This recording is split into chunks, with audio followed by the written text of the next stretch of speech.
Night America, John Grayson here with you, and we're going to take a look into history in this segment of the program and talk about a man who just recently earned the Bronze Star, a 95-year-old who earned the Bronze Star, and unfortunately we lost him just over a year later. In fact, that happened earlier this month. 96-year-old George Vujnovich, a native of Pittsburgh, by the way, is the man that we're talking about, and we're going to talk a little bit about what won him that Bronze Star. It was an operation during World War II called Operation Halyard, and we're lucky enough to have on the phone with us Gregory Freeman, who has written a number of books about incidents that took place, historical accounts of World War II, for example, Troubled Water about the USS Kitty Hawk and the fire on board, the USS Forrestal in a book called Sailors to the End, and a brand new one called The Last Mission of the Wham Bam Boys, but also wrote a book called The Forgotten 500, which brings us right to Operation Halyard. And Gregory Freeman, thanks so much for joining us on the program. Great to be here. Thanks for having me. Absolutely. So talk a little bit about George Vujnovich. Let's talk about him before the war. Who was he? George Vujnovich is, I think of him as such a great example of what America is. His parents had immigrated from Yugoslavia. He grew up in Pittsburgh, and he went back to Yugoslavia to study when he graduated high school.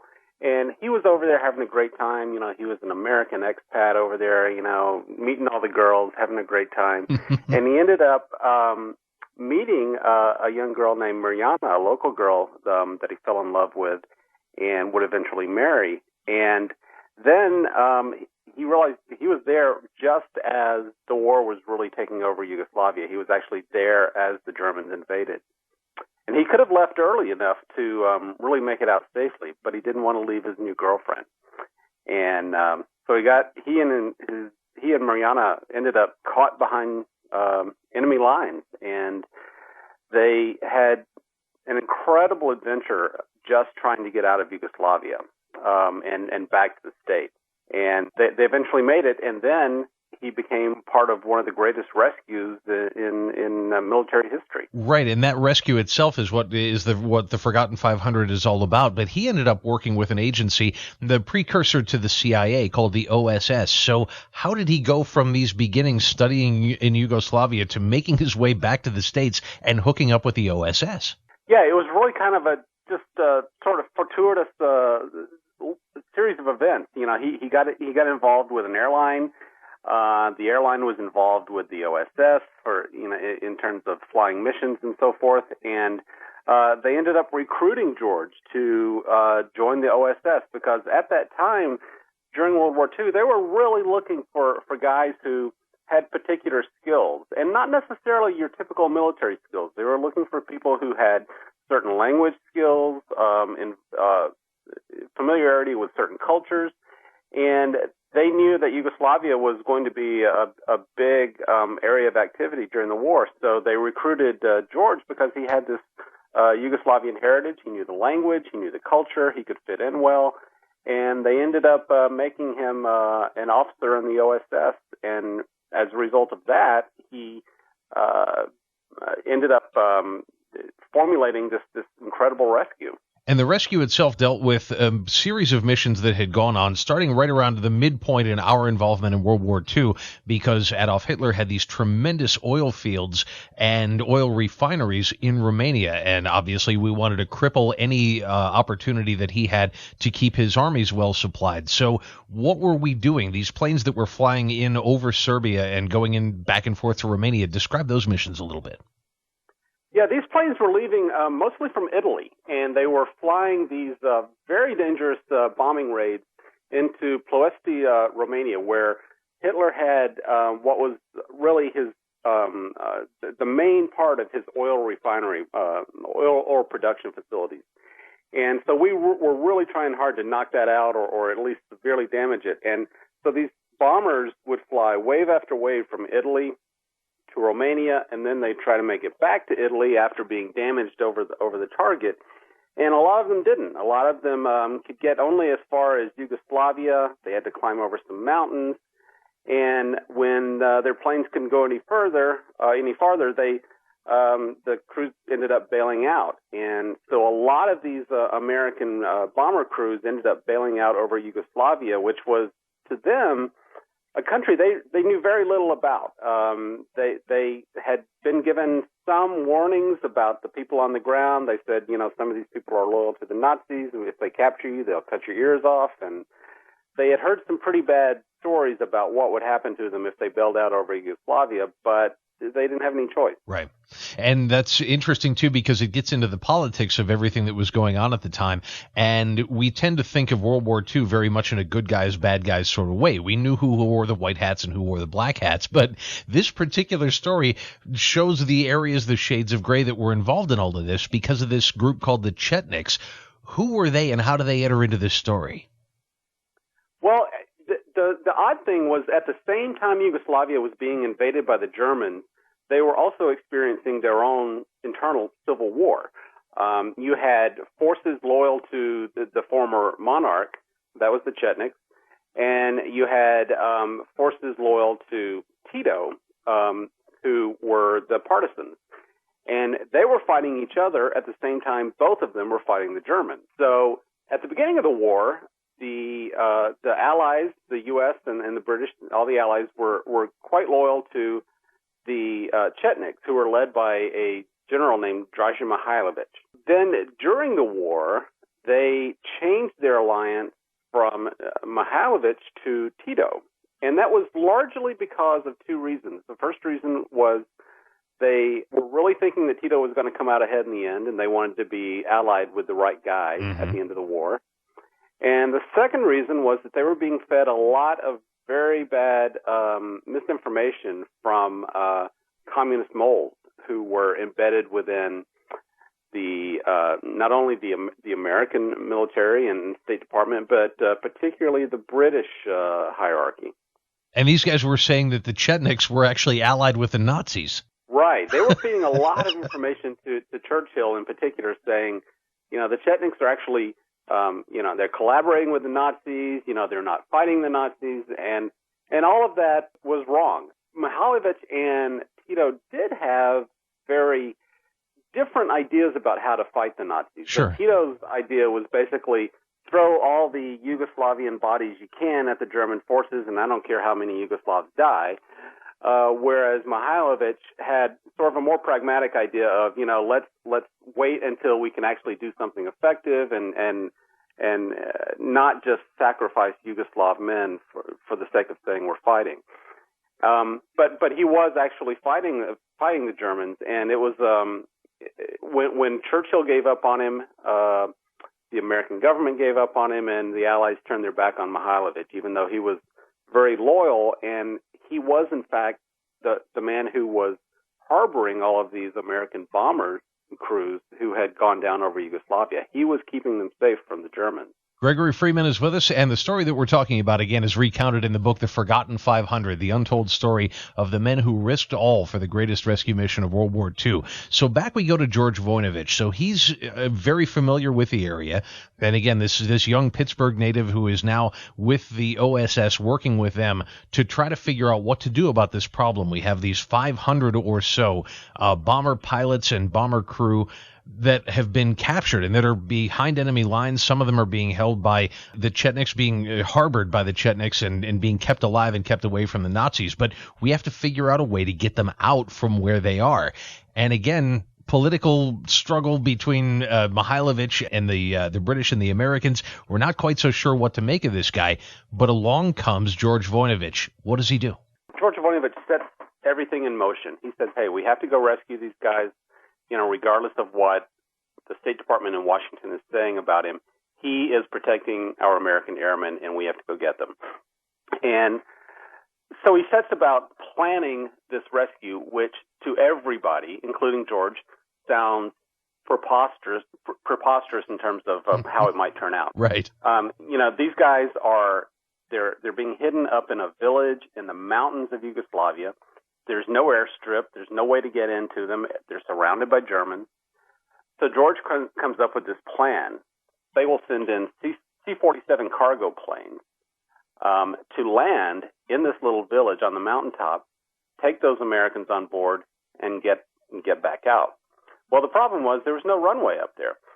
So what they did was first they sent in a crew of three Americans who would parachute in under the cover of darkness, and they would organize everything on the ground. This included, by the way, a man named George Vujnovich, who was this big bear of a man. He was actually the biggest man ever to be allowed to parachute out of a U.S. military plane. They had to give him an extra big parachute. And they took bets every time he jumped out of the plane on whether his parachute would blow out. That's a great story. So this big, huge guy is going to be there. I guess if you're going to have somebody on your side, you want somebody with that kind of size, though. Yeah, exactly. He was not somebody you wanted to mess around with, but he got the job done. So on the ground, he and his colleagues there organized the rescue on the ground, and they had to build their own runway. So the airmen who were waiting for rescue on this mountaintop had to build their own runway without any real tools except what they could find on the farms, and they had to do it without the local German troops finding out, and there were German overflights all the time. And then they had to hope that it was good enough for these planes to come in and land without crashing and take off again. And so they did it. They worked, and they did it pretty much all by hand. And they made a landing strip that was just barely enough for C-47s to come in and rescue them. Right, and if I remember my military designations right, the C-47 is the military designation on the DC-3, right? Exactly. It's the same plane. It was used for all kinds of things. It flew car troopers on D-Day. Later on, the DC-3 was, one of the first passenger planes. It was basically your workhorse in the military. It wasn't anything that could do anything particularly graceful or delicate. Right, and these guys would be flying in for these rescue missions the exact same route that was dangerous enough for these bombers to have been shot down in the first place. So this is terribly treacherous airspace that these guys are going to have to fly through for this rescue mission. How long did it take for them to do what they did? Well, it took months for them to get ready, and the communication was very spotty because the airmen were trying to communicate with the OSS base in Italy, and they were using a very elaborate code that they had come up with themselves. And everybody knew it was going to be an extremely dangerous mission. Just getting there was dangerous, and trying to land on this airstrip at night. And one of the things, this is kind of an interesting story. We didn't even know this when the book was first published, but when they sent in the first wave of C-47s for the rescue, they wanted a fighter escort that they knew they could really count on. And the fighter escort they settled on was the Tuskegee Airmen. The Red Tails. The Red Tails, absolutely. Yeah, the first black pilots in the U.S. military, because these guys had a reputation for sticking with their planes no matter what. And they knew that if they had to have fighter escorts on such an extremely dangerous mission, they wanted the Tuskegee Airmen. And those were the guys that escorted those C-47s in all the way. That is just an amazing story. And again, it's recounted in The Forgotten 500, the untold story of the men who risked all for the greatest rescue mission of World War II. Gregory Freeman, its author, is with us. And there's an update to the story that includes that, correct? Yeah, there is. There's a special e-chapter, which you can find on Amazon. It's called The Red Tails. And it tells all about how the Tuskegee Airmen were called on to do this, and they responded exactly as everybody thought they would. They did an excellent job. Excellent. And so that's out there for you and available too. And again, Gregory Freeman is with us. We're going to talk a little bit about the new book that's out on store shelves in just a second. Gregory, hang out for us. And again, this is all because we lost the man who organized this entire event. George Vujnovich, dead at age 96 as of earlier this month, received the Bronze Star last year. Do we know, by the way, why it took so bloody long for him to receive his Bronze Star? Well, it took so long for the same reason it took so long for Mihailovich to be honored for what he did for us.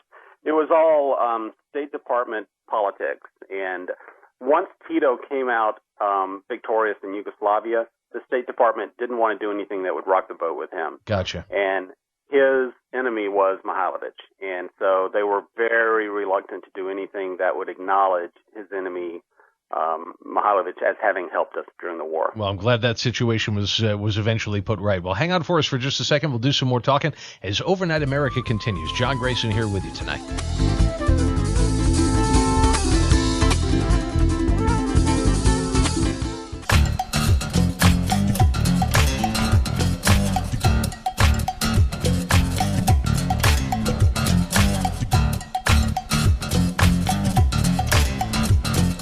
Overnight America rolls on. John Grayson here with you, and we are talking about an amazing story. And again, you can read all about it in a book called The Forgotten 500 by our guest Gregory Freeman, all about a man from Pittsburgh, George Vujnovich, who died in May of this year and received the Bronze Star in October of 2010 for what he did, organizing this entire rescue operation that brought home 500 airmen that had been shot down over Serbia during World War II. So just an amazing and astounding story. You need to catch that one. But we mentioned at the beginning, you have a brand new book out called The Last Mission of the Wham Bam Boys. Give us a little of the setup on this one. What do we have here? Yeah, it's kind of a similar story, but in a way, it's almost the flip side of what happened in the Forgotten 500. It's also about a World War II bomber crew that goes down behind enemy lines. But in this book, they go down behind German lines. They go down over Germany. And they are quickly captured. And unfortunately, soon after they're captured, they're being moved from one place to another. The Germans are trying to get them to an interrogation center. And unfortunately, they travel through a city that has just the previous night been bombed, actually by British flyers, but the residents of this city think that the bomber crew being walked through their city is actually the ones that bombed them just hours before. So the townspeople actually attack the bomber crew. Most of them are killed. Two of them are able to escape only because they're left for dead in the cemetery. Then the rest of the book is all about how they made their escape. They traveled. The two of them traveled very, very dangerously through the rest of the German countryside until they were eventually caught and sent to prisoner of war camps. But the story doesn't end there. The really interesting thing about the story is that when the war ends, about a year or so later, the American, the Allied authorities had plenty of cases they could have tried for war crimes, but they actually seized on this one as the first war crimes trial after World War II. And they went back to the city, which was called Rüsselsheim, and they found people who had been involved in the attack. They arrested them, and they put them on trial, a very formal and, I might add, very, very fair trial. Made the city, held the city accountable for what they did to these airmen. It's just fascinating stuff. And again, so many of these stories from World War II, and many of them recounted by our guest, Gregory Freeman. And the new book, again, is The Last Mission of the Wham Bam Boys, the one that we were talking about earlier that spotlights the mission that was organized by George Vujnovich, is The Forgotten 500. And all of his work available wherever you buy books, online, certainly at Amazon and at your favorite bookstores. Do you have a website of your own where people can go and learn a little bit more about what you write about? Yeah, I do. If you go to www.gregoryafreeman.com, you'll find information about all of the books and some other things I've worked on, and always glad to hear from folks. All right. Well, listen, we're going to urge folks to go check it out. Again, it's gregoryafreeman.com, and there is more to come. And Gregory Freeman, thanks so much for being with us and telling us some of these stories tonight. We appreciate it. Great. I enjoyed it. Good deal. Popdose.com and plenty more coming up tomorrow. Be here for it on Overnight America.